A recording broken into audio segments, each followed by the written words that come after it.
আবারও অস্থির হয়ে উঠেছে ভোজ্য তেলের বাজার। চট্টগ্রামে পাম অয়েলের দাম কেজিতে বেড়েছে 10 টাকা পর্যন্ত। দাম বাড়ার কারণ হিসেবে মধ্যপ্রাচ্য যুদ্ধকে সামনে নিয়ে এসেছেন পাইকারি ব্যবসায়ীরা। যদিও ক্রেতারা বলছেন বাজার সিন্ডিকেটই দাম বাড়ার কারণ, তাই কঠোর নজরদারি বাড়ানোর দাবি তাদের। মামুনুর রশিদ অভির রিপোর্ট। এক সপ্তাহের ব্যবধানে হঠাৎ করে চট্টগ্রামের বাজারে বেড়েছে পাম অয়েলের দাম। 155 টাকার তেল কেজি প্রতি বিক্রি হচ্ছে 163 থেকে 165 টাকায়। পাইকারি ব্যবসায়ীরা বলছেন মজুতে ঘাটতি নেই, তবে আন্তর্জাতিক বাজারে মূল্যবৃদ্ধি ও জ্বালানি তেল সংকটে পরিবহন খরচ বাড়ায় দাম বেড়েছে। ট্রাক ভাড়া বাড়ার কারণে সবকিছুর উপর পার কিলো 4-5 টাকা করে বেড়েছে। পরিবহন জ্বালানি তেলের বৃদ্ধির কারণে এটা আর কি। বিশেষ করে পাম্প খুচরা বিক্রি যেখানে আছে এখানে 8-10 টাকা বাড়ছে, এটা আবার স্বাভাবিক হয়ে যাবে।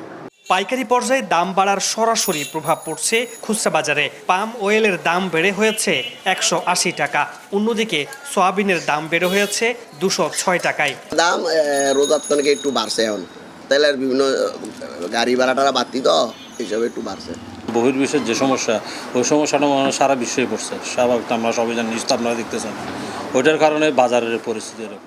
অভিযোগ উঠেছে অস্বাভাবিক বৃদ্ধির পেছনে রয়েছে সিন্ডিকেট। খাতুনগঞ্জে ডিউ ব্যবসার মাধ্যমে শুধুমাত্র স্লিপ হাত বদলেই দাম বেড়ে যায় কয়েক দফা। ফলে প্রকৃত বাজার পরিস্থিতির চেয়ে বেশি দামে তেল কিনতে বাধ্য হচ্ছেন খুচরা বিক্রেতারা, যেই চাপ বহন করছেন ভোক্তারা। বেন না 78 তোর বাড়াবো শুধু একটা সিলিপ হয়ে গেছে, ফকড়ল লইলে মালটাল কিছু নেই।